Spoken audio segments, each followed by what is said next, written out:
themselves for the duration of the lecture. We, of course, encourage you to ask questions during the lecture, but please do so in the chat. You'll also have an opportunity to ask questions verbally at the end of the lecture. With that being said, we're very happy to hear Josh's last talk on bounded harmonic functions on groups. Whenever you're ready, Josh. Yep. Hi, so we're going to see, I have a decent chunk of material today. We'll see how much of it I can get through. So I'm going to try and cover sort of three different things today. I'm going to include a very brief introduction to entropy.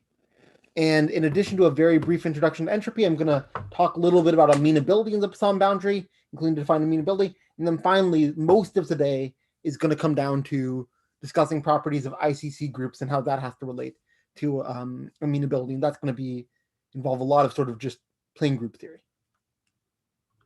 All right. So this is sort of just a very brief taste of entropy. I wish I had more to go into this because this is also very beautiful material, but it's not something we're going to have too much time. The Shannon entropy of a discrete random variable, it's defined via this formula. You have some things, and basically you take the weighted size of the logarithm of the atoms, weighted by the size of an atom. The point here is that if I have 2 to the n equidistributed things, I'm going to have entropy about n. And if you have things that are not quite equidistributed, well, the question is sort of on average, what size are they? And it conveys how much information you get per step of a random variable. And there's a number of theorems that show that this can be made very precise. Now, if we want to do this, so if we have a measure mu, the entropy of a random walk is just the limit of the Shannon entropy of mu to the n scaled by n. We sort of automatically want to scale by n. This follows from some convolutional things where if you convolve if I sort of just take a product of independent random variables, the entropy is the sum. So n is sort of the correct scaling limit here. And the really cool theorem, and this is due to Kamenovich and Vershik, we'll see another result of theirs very soon, is that if the asymptotic entropy is 0, like if and only if the random walk has a trivial Poisson boundary. This isn't true for literally every measure for sort of a silly reason. But if mu has infinite entropy, it's not so hard to show. Just as if mu has just infinite Shannon entropy. So the entropy of one step is the random walk. If that was infinite, then it's not hard to show that all these numbers are going to be infinite. So you'd be stuck trying to divide infinity by 0, infinity by 1, and you wouldn't get any sort of nice answer in the end. So we're not going to do that. We're going to assume if we assume we have finite entropy, then it turns out that the asymptotic entropy completely characterizes when you have trivial Poisson boundary. So somehow trivial Poisson boundaries, the narrative being told by this is that you have trivial Poisson boundary if and only if there's sort of no information asymptotically. Asymptotically, you get very, very little information from your random walk. And this should sort of coincide with the point of view we talked about yesterday. And I should say this is very useful for determining the Poisson boundary of groups. I'm not going to have much time to get into it, but using entropy, you can not just show a Poisson boundary as trivial or non-trivial, but you can show that some candidate for the Poisson boundary is actually the Poisson boundary. It turns out that if the candidate there's a way for sort of a candidate boundary to have an entropy associated with it, and if the candidate boundary has the same entropy as the original walk, then it's the actual Poisson boundary. Then you've done an actual identification. And I'm not going to prove this thing about entropy, but I do want to bring up a very cool corollary it has. If I have a finitely supported measure on a group of sub-exponential growth, it has trivial Poisson boundary. And this just follows from right. I guess I should say this follow. Am I annotating? I thought I had to annotate on. 1 second.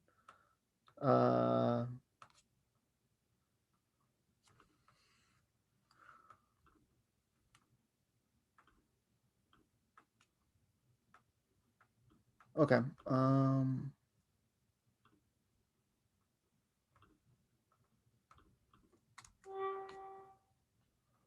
There we go. Why? Well, if I have n many elements, the distribution on them with the largest Poisson boundary is uniform. This is a simple convexity argument. It's a classical fact in the theory of Shannon entropy. And if my group grows sub-exponentially, after n steps, I will have, by the way, can people see what the text I'm writing? All right. If my group grows sub-exponentially, after n steps, I will have a sub-exponential number of elements. And then the point is I can literally compute the entropy of this, and it's going to grow sublinearly. So this criterion, that should just give you a hint of how powerful it is. It immediately implies that every finitely supported measure, symmetric or not, on a group of sub-exponential growth has trivial Poisson boundary. The same argument shows it's an if and only if, right? No, because you can assume that the right, it's not necessarily uniform. And in fact, in general, the measure you get after convolving n steps is not going to be the uniform measure on balls. So for example, just as an example to show that that statement is false, on a one-dimensional lamplighter group, as we showed yesterday, there are finitely supported symmetric measures with a trivial boundary. But these are not going to have, but the lamplighter group grows exponentially, as you can sort of just simply check. It, for example, includes a free sub-semi-group. So it's only for sub-exponential, and it's not an if and only if. Even if you ask for all measures, it's not an if and only if. But this is a sort of powerful thing. Thank you. How do I do this?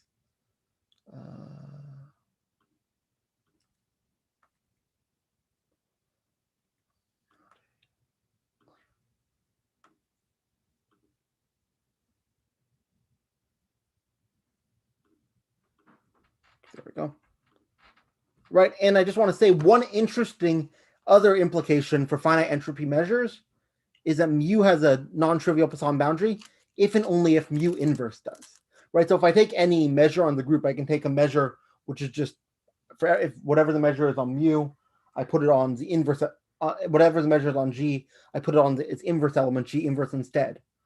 And unfortunately, I'm not going to have much time to get into this, but there are random walks where one of these has trivial boundary and the other one doesn't.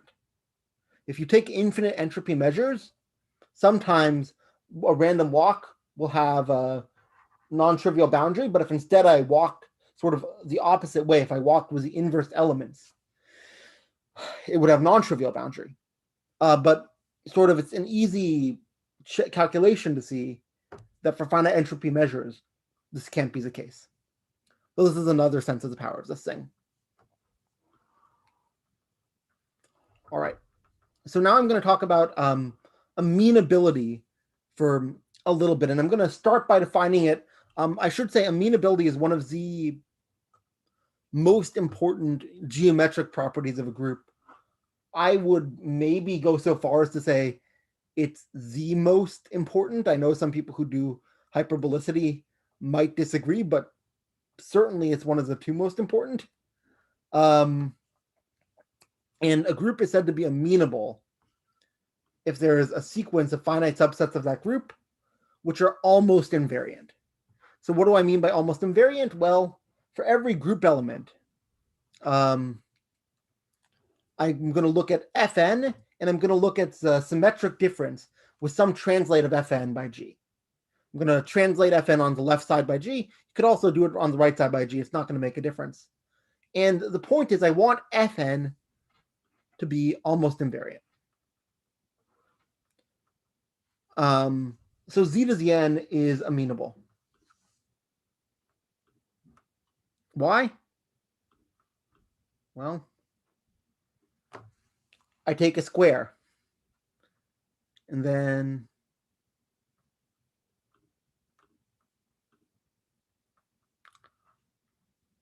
I take a small translate of that square. Well, this is almost invariant, right? If I take a square and I take a small translate of it, it's almost invariant. So you choose an element, and the point is we want a sequence of sets which become almost invariant to more and more elements as a group. So this would be a Fellner set, something that witnesses the amenability of z to the n. So you mean the cardinalities, the ratio of the cardinalities goes to 0. Exactly. The ratio of the cardinalities of the symmetric difference goes to 0 as we get larger and larger along the set. So basically, are there sets with small boundary? Right.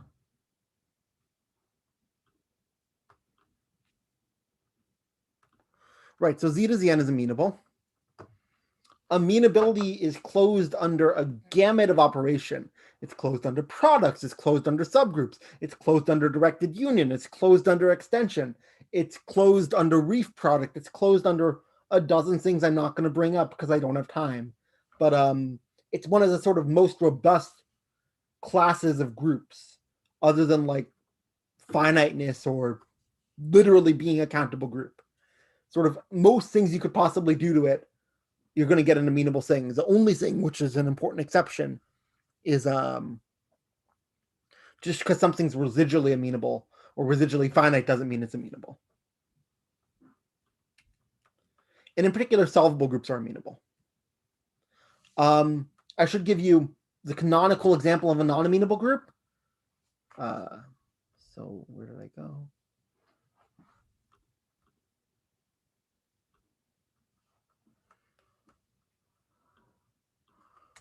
Free groups are not amenable. And any group which contains a free group is not amenable.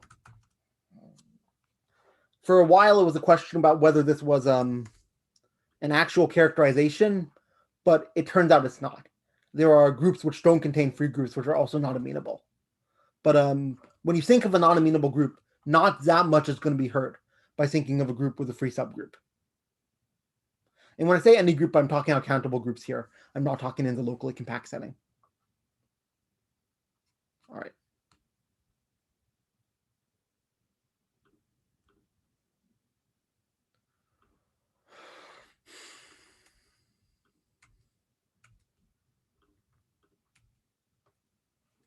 All right. So given an amenable group in a finite set, F including the identity, we say it's Fellner if when I look at the entire set Fs, so I take S, I multiply it by all elements of F, and then I mod out by S, it's less than epsilon. So in other words, I take my set, I look at the boundary with respect to F, so there's points which I get in Fs, which I don't get in S, and that's a very small proportion of the set of elements I get in S.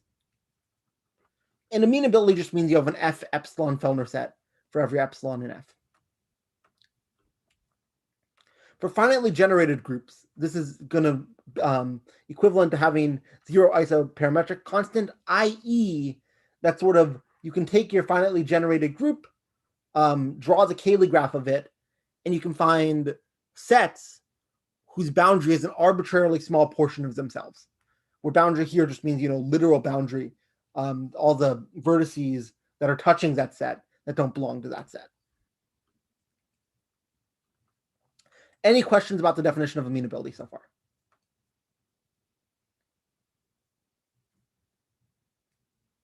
Great.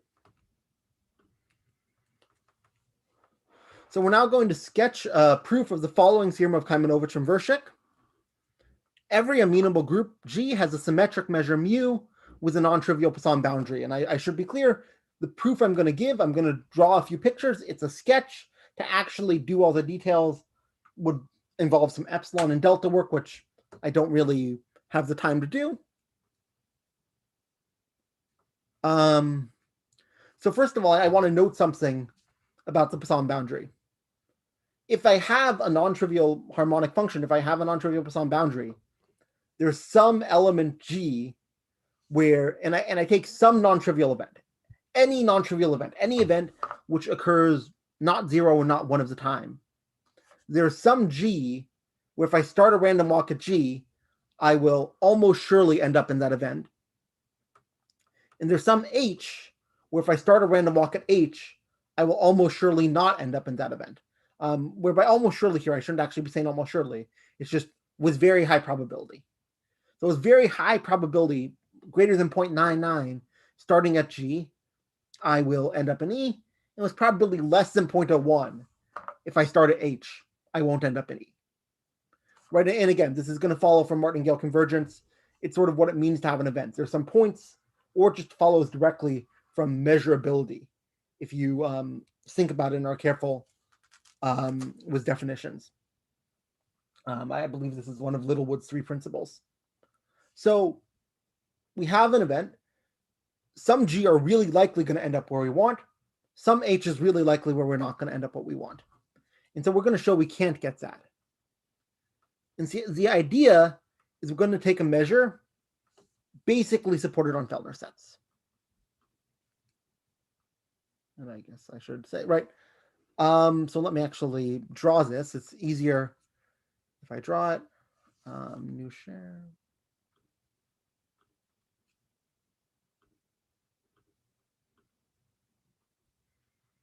Right, so basically, we are going to have a really rapidly increasing sequence of Fellner sets.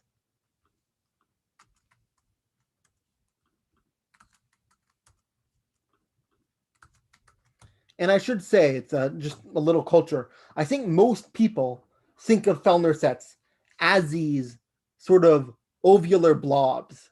That's the general mental picture you should have in your mind, because they're not always balls, right? Balls don't give you Fellner sets in general for groups of exponential growth.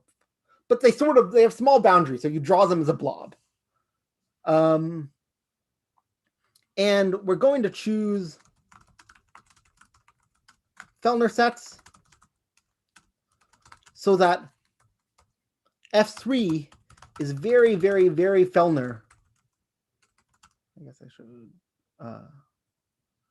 using F2 as a generating set. So basically, if I take any random walk using, an element of F2 or even a million or a billion or a trillion elements of F2, or if I multiply F3 by anything which is in F2 or even a very, very large power of F2, it's still almost with very, very high probability going to end up in F3. All right.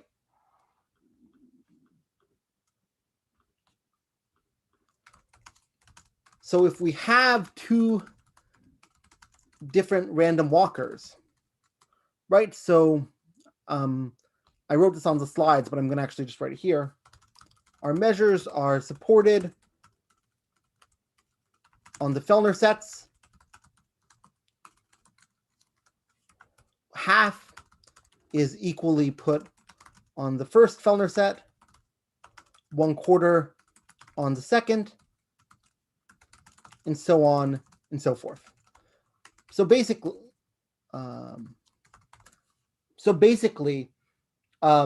we're pretty likely to see the first Fellner set, less likely to see the second, even less likely to see the third, but still they're all going to occur.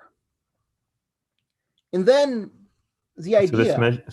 So this measure is not finitely supported? No, this measure is not finitely supported, and it's not going to have finite entropy. Yeah.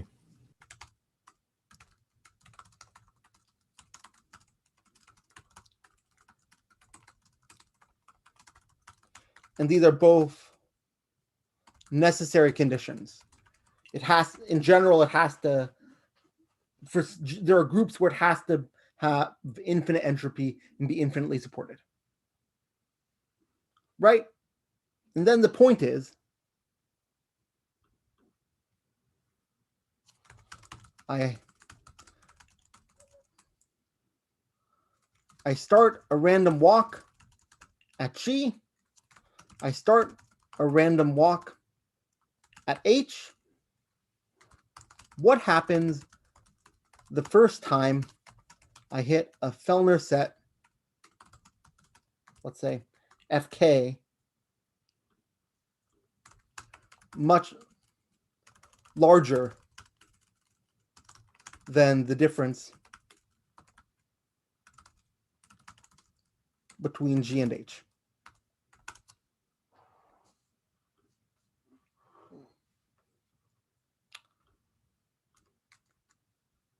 Well,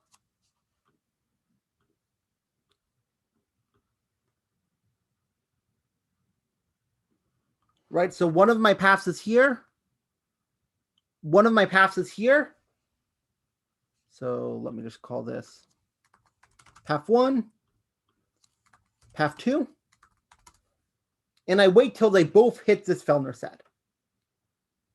Well, after I've applied this Fellner set, with very, very, very, very high probability, I'm going to get something in the Fellner set, and sort of with very, very high probability for almost all of the Fellner set, every element is going to be equally likely. So the point is, after I've hit this Fellner set, I can't distinguish at all which one I came from. Right, so I've taken my two little paths, and you should imagine these paths are much smaller than I could possibly draw them. And this Fellner set is just much, much huger than I can possibly draw them. But the point is, once I've taken these two paths and I apply the Fellner set, well, I'm just taking two different tiny translates of the Fellner set. One by, path 1, the length of path 1, one by path 2. And because these are tiny translates of the Fellner set,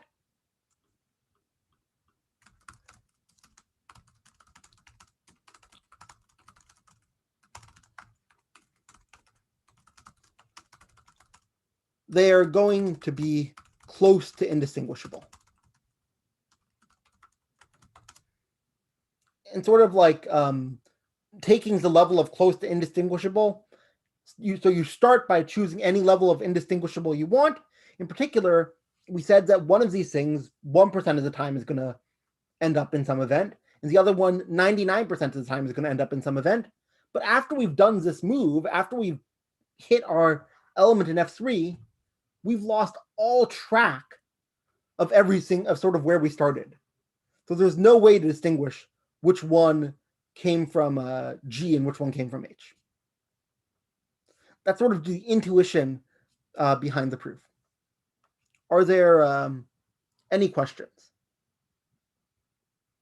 Because I understand that was a sketch. But there's sort of, with all the epsilons and deltas, it's hard to actually convey the idea without sort of being a little hand-wavy. The point is, you just wait till the first time they both see a huge Fellner set. They'll probably, or they both see a huge Fellner set in common, which is larger than all the previous Fellner sets. At that point, you'll lose complete track of where you started.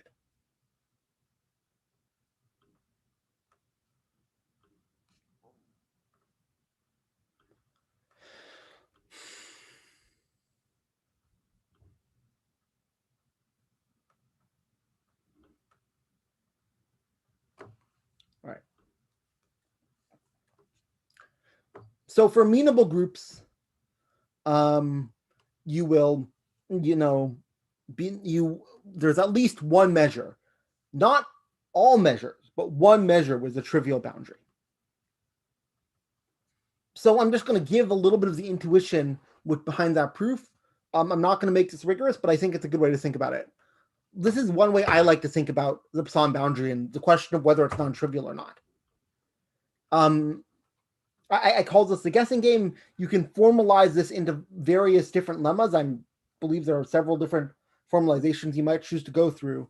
But I think the intuition is sort of the key part, which is I start a random walk at G, I start a random walk at the identity, and then I go for a huge number of steps. Can you guess where I came from? And if you can, right, and by guessing where I came from, I'm not saying there's a technical advantage, right? I want there to be, right?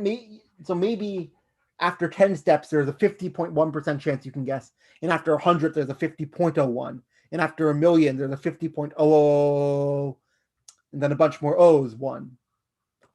The question is there some stable advantage? You could even say, you can even make this advantage 99% if you want it, right? Can you guess where I came from if I just tell you very far down the line where I started? And if you can guess, at least for some group elements, the Poisson boundary is non-trivial. If in general you can't guess, the Poisson boundary is going to be trivial. Sorry, I didn't understand. What's the information you're using to make the guess where you are now? So, I guess. Sorry. So you are given where you are after a very, very large number of steps. Okay, thanks. And I've told you you are starting at either A or B. So you're starting with either A or B. I'm telling you a very large number of steps down the line. There's a little bit, I'm not going to say sort of exactly how many steps just to avoid potential parity issues. So there's various ways you could even get around that. For example, if I told you one of 2 steps in a row, that's already enough. And again, there's various formulations. A lot of them are pretty technical, but this is just another way to think about what it would mean for a Poisson boundary to be non-trivial, because it's somewhat asking about some abstract measure space. That's a hard intuition to get. So I think these various game type intuitions are a little bit easier.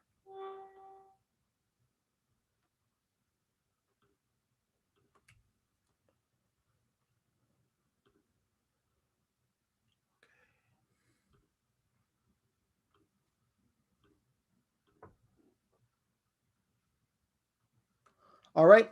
So this is something I'm just not really going to have enough time to prove. But for every non-amenable group in every non-degenerate measure, so every measure which generates a group as a semi-group where you can see every element of the group, the Poisson boundary is non-trivial. And the idea is that mu to the n and g of mu to the m, right? So if cannot be too close, this follows from something called Reiter's condition, so you can win the guessing game. Yeah, there are several different proofs of this. Somehow they're all a little bit go through a little bit of material I don't really have time to go through, but somehow this is often considered easier than the result we just covered. This is it follows from playing around carefully with several of the many, many equivalent definitions of amenability. I should mention amenability is possibly the concept in math with the most equivalent definitions. I think there's, if I had to guess, there's at least 50 known definitions which are equivalent to amenability. And I want to be clear, these are all completely different sounding, or many of them are completely different sounding definitions. It just is equivalent to so many different things, including things you would never think to say is equivalent from. Some of these would be horrible to actually use as definitions, but it's just there's a bunch of if and only if theorems where the if is amenability. Okay. Any more questions about amenable groups and non-amenable groups and these sort of Poisson boundary things? For a non-amenable group, every measure has non-trivial Poisson boundary. And for an amenable group, there's at least one with trivial boundary. All right.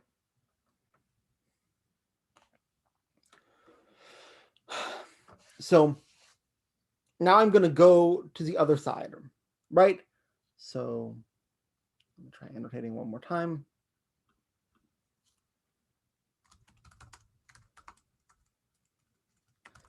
Right, so every measure on a non-amenable group has non-trivial boundary. And every measure on a hyper FC central group has trivial boundary. But what if you're not? What if you are amenable? And what if you're not hyper FC central? What happens then? So a group has the infinite conjugacy class property, or its ICC, if every non-identity conjugacy class is infinite.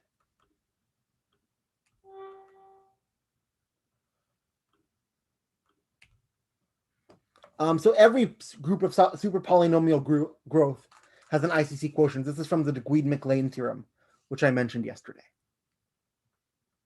And I want to give 3 examples to keep in mind of ICC groups. The free group, just F2, any free group other than Z is ICC. The lamplighter group, it doesn't matter what the base is ICC. And S infinity is ICC. The first of these is non-amenable, the second 2 are amenable. And the last example, just for the fun of it, it's a locally finite group. So any finitely generated subgroup of it is finite. So when I say S infinity, I'm talking about all finitely supported permutations of the integers, right? If I just look at the integers up to n, that's going to be a finite group. And our group is clearly a union of these things.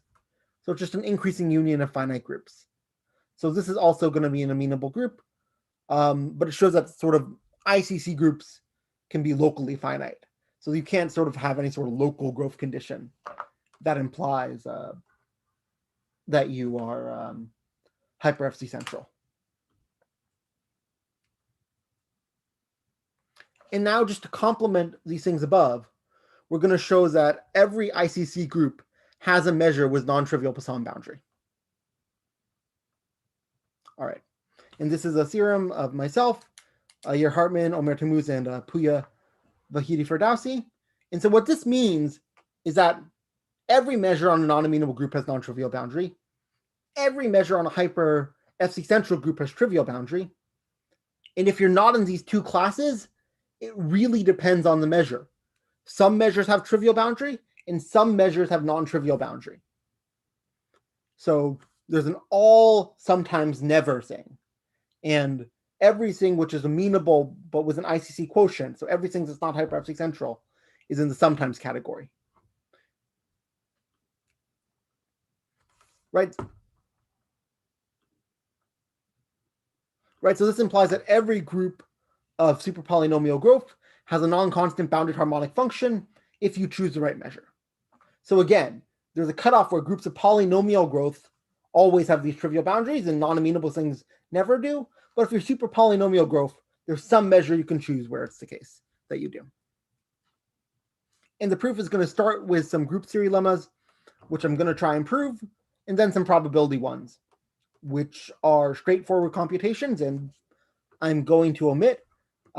Maybe I'll include them in the exercises, probably not even. They're actually just not that interesting. All right.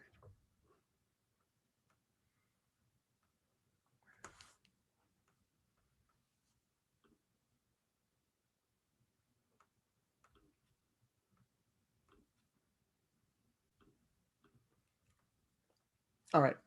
So I'm going to give an alternate characterization of ICC groups, because ICC groups, at least to me, it's a little bit of a weird thing. Okay, every conjugacy class is infinite. I understand the definition, but what does that really mean? And we're going to actually understand sort of the conjugation action in a little bit of, I think, better sense. So let G be a group and let X be a finite subset of the group minus the identity. Then a switching element is an element of G so that you conjugate X away from itself. Right? So basically the idea is we have some set X, and we want, when we conjugate X, it not to hit itself. And there's an obvious condition here, which is that X can't include the identity, right? Because any conjugate of the identity is the identity. But for any set that doesn't include the identity, this is a potentially interesting criterion to include. So every ICC, non-ICC group has a subset without switching elements, right? You just take the finite conjugacy class. Well, every element of the finite conjugacy class, when you conjugate, it's going to go to the same, another element of the conjugacy class. So the only groups that could possibly have switching elements for all sets are ICC groups. And it turns out that that's the case. For any ICC group, you're going to have a switching element for every finite subset X which avoids the identity.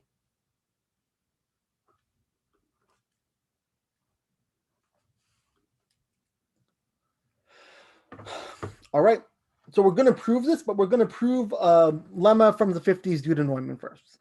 Do people have any questions on the statement?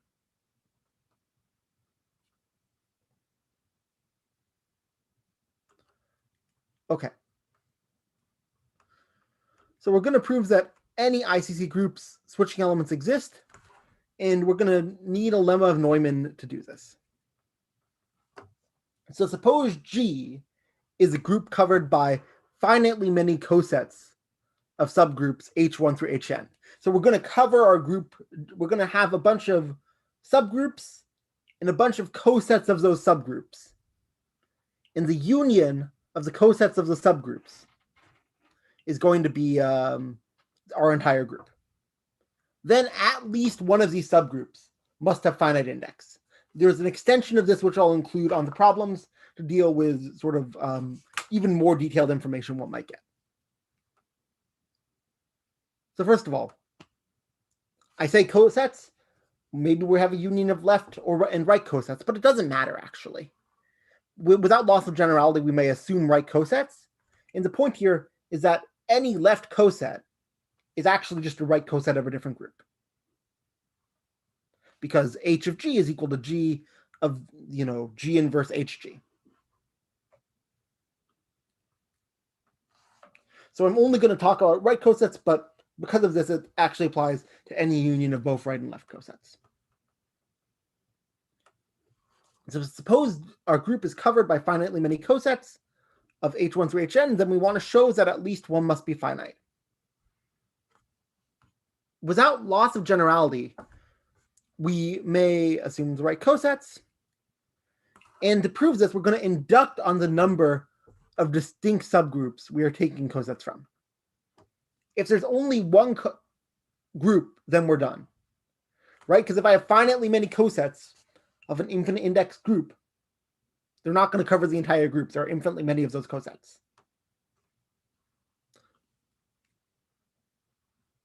So let's assume that we have more than one group. We're going to prove this by induction.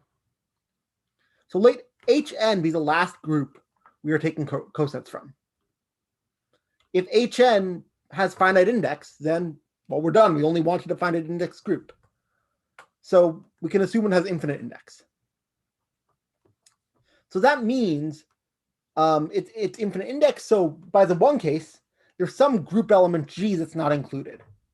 But of course, if we don't include G in the cosets, in the Hn cosets, there's some GHN that's also not included. Right? So we're trying to cover our group with things, and one of these things is Hn.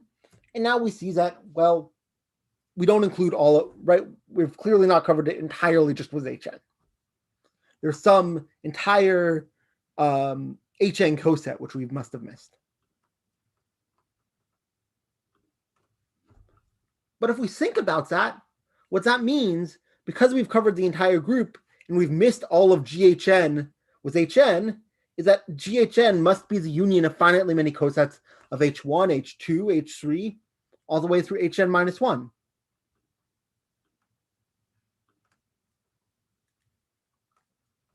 But now we can apply induction, right? So we're just going to rewrite So if GHN is union of finitely many cosets of these things, just by multiplying on the left, right, we can get that any coset of HN is a union of finitely many things, cosets of H1 through HN minus 1. And so G is actually a union of finitely many cosets of H1 through HN minus 1. But now by induction, one of them has to have finite index.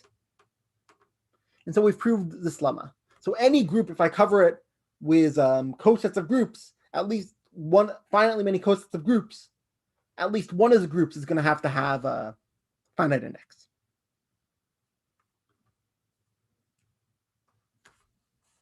All right. So now that we've proved this lemma, I'm going to go back and prove that switching elements exist. If you have so we have an ICC group G, and we have a finite set X, which doesn't include the identity. And now we want to find a G so that GX G inverse is completely disjoint from G. Right? That's what it means to have a switching element for X. And we're going to try and prove this by exploiting Neumann's lemma.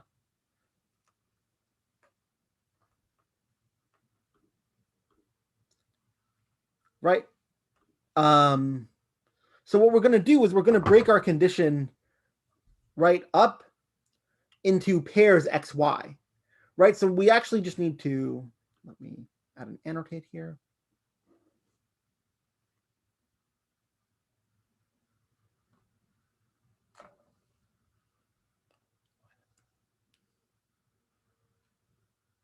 Sorry, why is it not liking this? Sorry, there we go.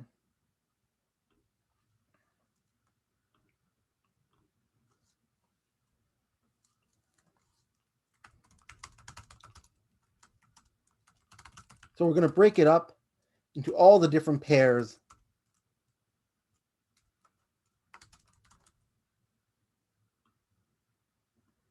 X comma Y. Right, so we're going to just see what it means for G not to conjugate X to Y. Well, suppose there's any way whatsoever to conjugate X to Y. Right, so suppose it's even possible, right? If it's impossible, then obviously we can avoid switching X into Y because every element will do it. So so suppose HX H inverse is equal to Y. And now we're going to call the elements of the form SH inverse U. And now we're just going to do some algebra. Right? We're going to note that U, just sort of by definition,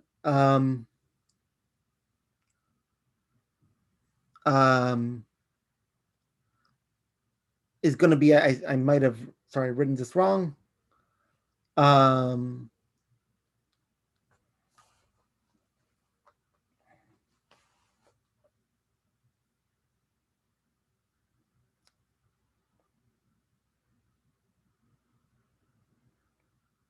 Sorry, so we're, okay, that's what's going on. Draw a little comma. So we're setting U to equal SH inverse. Then UY U inverse, just by assumption, it's going to be equal to UHX H inverse U inverse, right? Because HX H inverse is equal to Y. So this is going to be equal to SX S inverse, right? Just by, because S is defined that way. And by the definition of S, this is going to be equal to Y. So in other words, when we conjugate Y by U, we're going to get Y again. But what that means is that U is an infinite index subgroup, right? Because right, every element has an infinite conjugacy class. So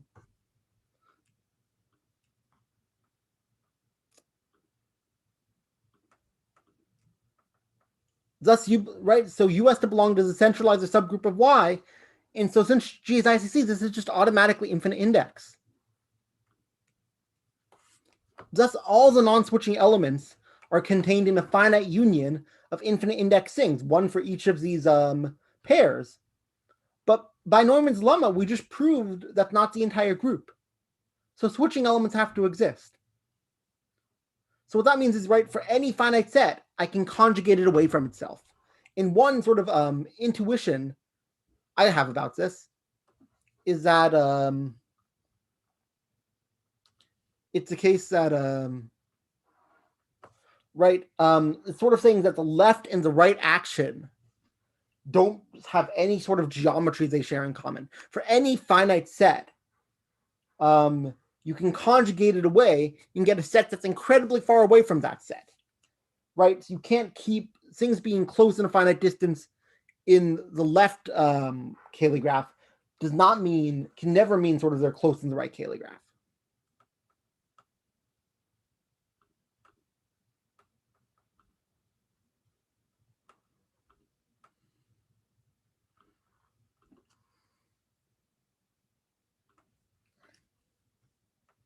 Okay, so in the last little bit of time, I'm going to try and cover the proof using the switching lemma, the element lemma, that there are things with non-trivial boundaries. And I'm going to quote some probability facts. These are not such hard facts to prove. We do it in the paper. It's been done in other papers, as we later found out. Or at least, harder problems, I guess. We chose this end of the 5/4, but actually people have some reasonable understanding of where the cutoff is.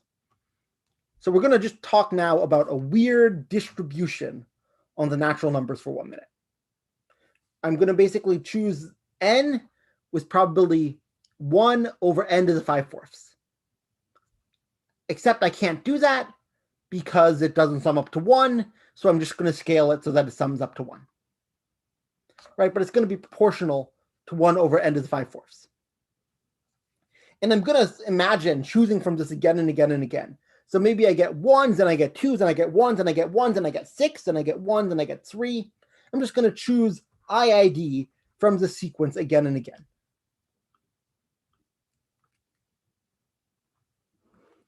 So then a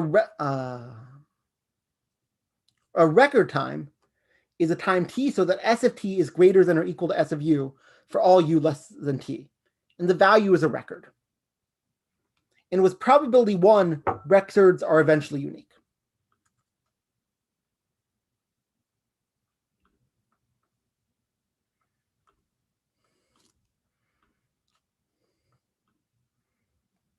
So what's going on here is, again, I have some sequence.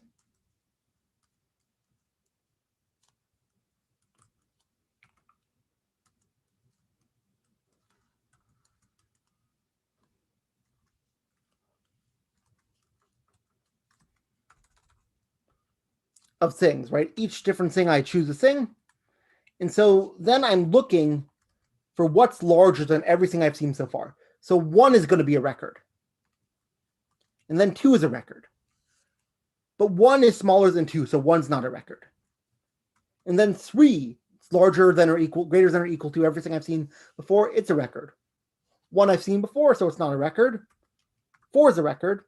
1's not a record, 1's not a record, 1's not a record. 3, I've seen 4 before, so that's not a record. 1's not a record. 6 is a record. 1's not a record. 6, well, 6 is equal to a record, so I'm going to say it's a record. 2's not a record, 3's not a record, and then 12's not a record. I'm just going to keep track of these record times.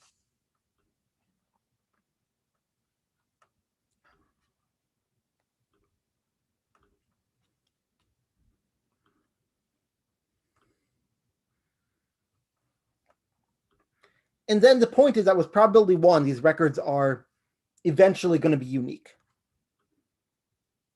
And actually what we're going to want is an approximate version of this thing. These records, so the point of, and what I mean by unique is you're not going to have too many things like that 6, 6 we just saw. Whenever I see a record, it's going to be a new record for all but finitely many steps. And in fact, we even have an approximate version of this thing, so that if you have a large enough time with very, very high probability, not with probability 1 anymore, but with very high probability, all the record times after t are going to be unique. And I'm going to also just say we have some estimates. If you don't want to pay attention to these estimates, you don't. All we're saying is that like the exact data of the estimates doesn't matter, right? So it's going to be the case that you have your nth record time before 2 to the n. That if I want to look at my first t records, I don't have to look more than 2 to the t.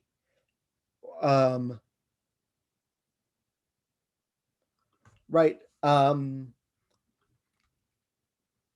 it's also going to be the case that if I look before a certain time with very, very high probability, I'm not going to see any record that's just inordinately huge. So basically, my records are going to be unique. They're not going to show up too infrequently, right? They'll show up with some regularity with very, very high probability. And I'm not going to get an anomalously gigantic one very early with high probability. Josh, we have a question in the chat. And, yeah. It's asking, why is v of n not 0 on every finite n? What is wait, why is mu of v, mu of n not 0?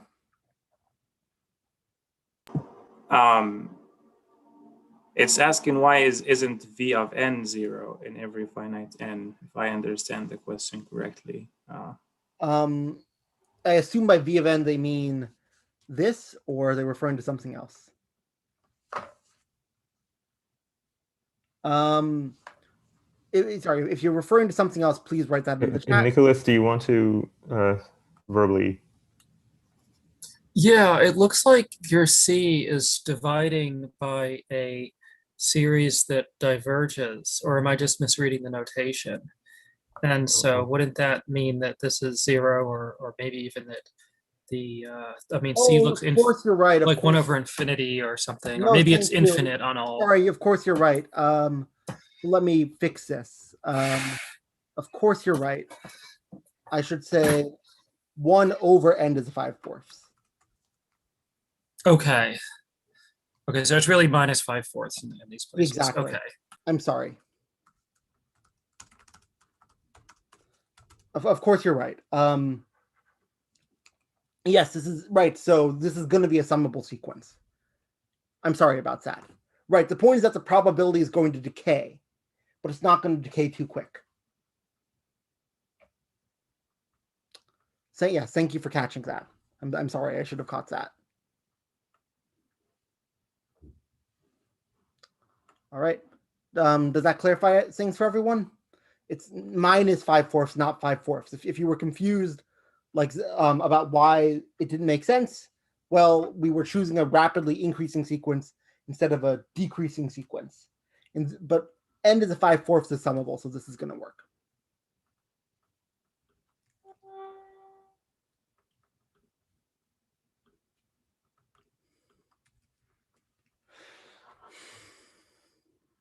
All right, and we can find a t where all 3 of these are going to occur with very high probability.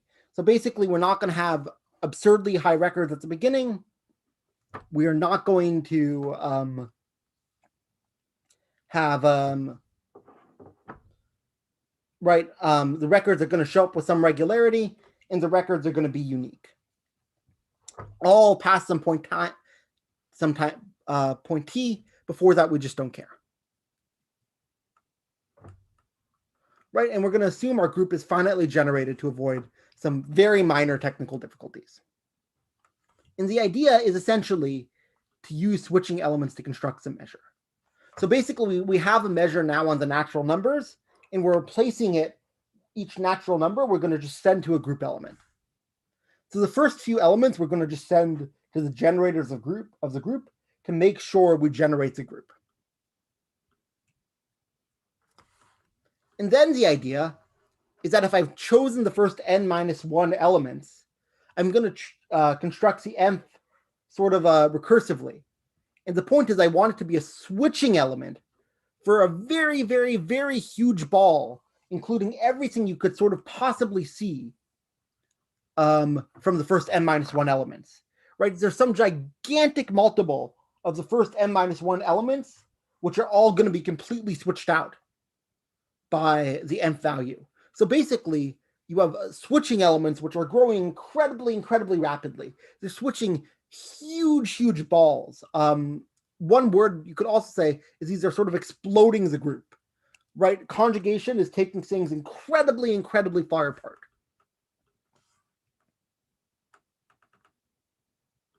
In the last few minutes, I want to prove that the boundary is non-trivial. And so we're just going to take some element h of the right length. It's going to be a pretty big element. The details here are really not that important. And so we're going to start a random walk at h and a random walk at the identity. And I'm going to say they very rarely overlap. So there's this 0.01 set. There's this bad set, which we just brought up, where he said it was 99% of the time, you will not have some really bizarre things occur. So we're going to assume we're on that 99%. If that 1% overlaps, it overlaps. So why is our thing non-trivial? Suppose like we've taken two random walks and h, g1, g2, g3 through gn is equal to f1, f2 through fm. And suppose our elements come from good sequences. Again, we're going to ignore this very small chance that things come from bad sequences. And let's take n and m to be the minimal times so that g1 through gn is equal to f1 through fm.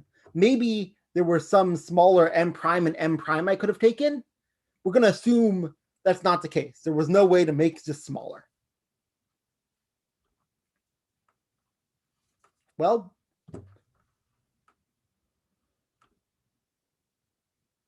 right, so one is going to have g1, g2 through gi, where h1, so, well, I claim this means they're going to have an element in common. In particular, if you look at the largest switching element, they're going to have the same largest switching element. Why?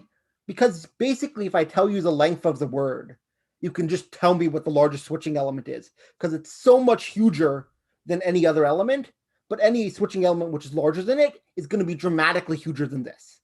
So just by telling you the length of the word, you can tell what the switching element is. So in particular, you're going to have g1 through gi, and g1 I plus 1 through gn, and gi and hi, the largest switching elements, are going to need to be the same. I didn't write this, but I'll point out again, gi and hij here are just the largest switching elements we see in g1 through gn and h1 through hm. But then AGB is equal to CGD. And so C inverse A is equal to G DB inverse G inverse. I'm just, manipulating words around here. What that means is that C inverse A is a conjugate of DB inverse. But then because it's switching elements, that has to imply C equals A. Right? The point is because G is a huge switching element, so G can switch C inverse A and DB inverse. And thus there must have been an even earlier equality.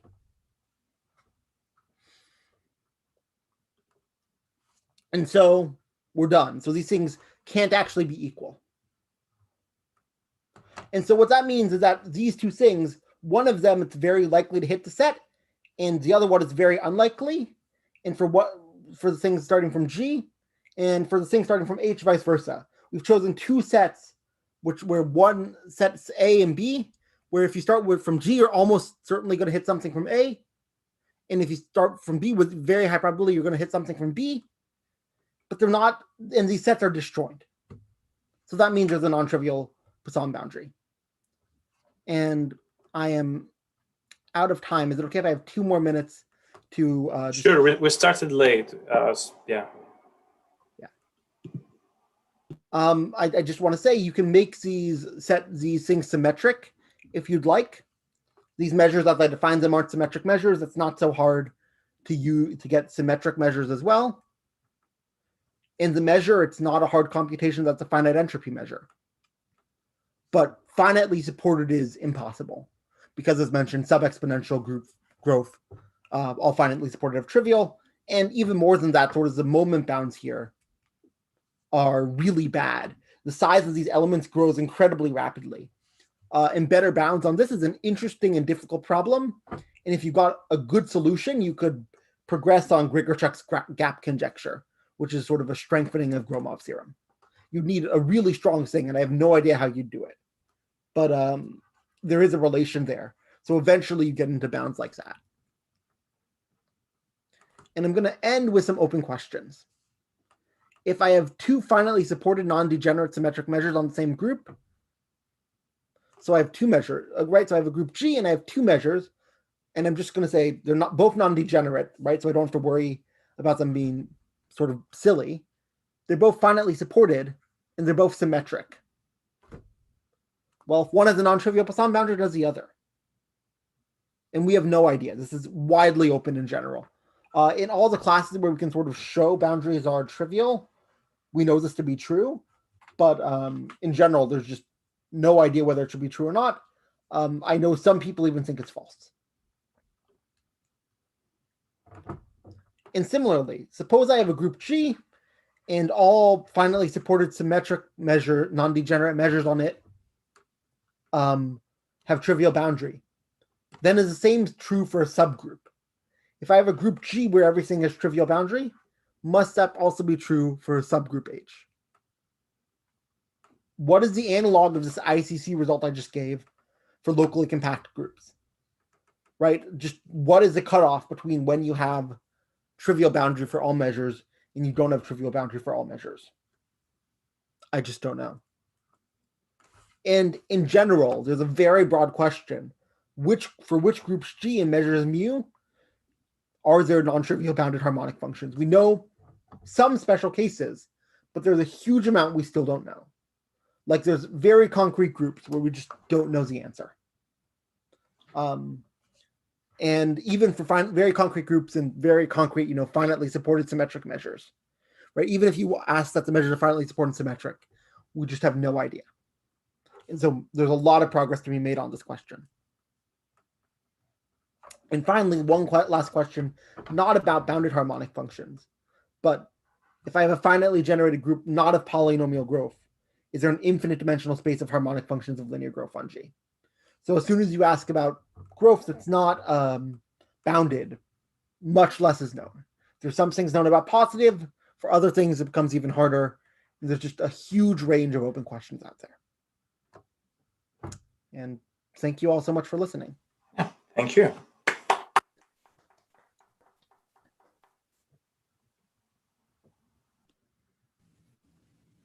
Questions for Josh?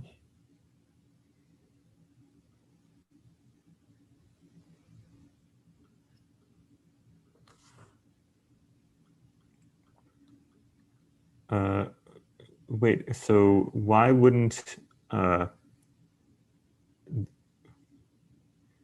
if the space of harmonic functions of linear growth on G were always finite dimensional, why would this not imply that G is virtually nilpotent? I guess maybe that's a technical.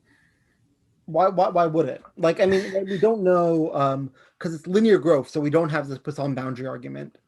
It does imply the action of G on its harmonic functions. That's going to be a linear action, of course. Mm-hmm. So you can say something. But in general, the question is wide open. Right? Like, the point is sort of once you have linear growth, I should say the converse is known for, I mentioned this in the very beginning, the converse is known for groups of polynomial growth. So the question is if it's an if and only if. But we really don't know how to construct linear harmonic functions especially well. especially when you can't construct bounded ones. And for bounded harmonic functions, I should say, there's always an infinite dimensional space if there's any. So this would be asking if there's something that's analogous that holds this finite dimensional, somehow the right analogous analogy for none if you replace, linear growth with bounded or bounded with linear growth. But somehow this always gives maybe if it were finite dimensional, this would always give an interesting representation. Exactly. It does always give you an interesting representation. If it's, yeah, exactly. I mean, the only downside is if it's one dimensional, then the representation is trivial. Whenever you have non-constant ones, you immediately get that you have a linear quotient of your group, for example. And that already, I think, right, that can solve it in, for example, the case of groups of sub-exponential growth, just by, well, I'm not even sure it does. I'd have to think about that. But there's, yeah, it does get you an interesting representation, which is a reason to care. And you sort of expect the answer to be that there's always an infinite dimensional space, but we don't know how to prove it. Cool. Any other questions?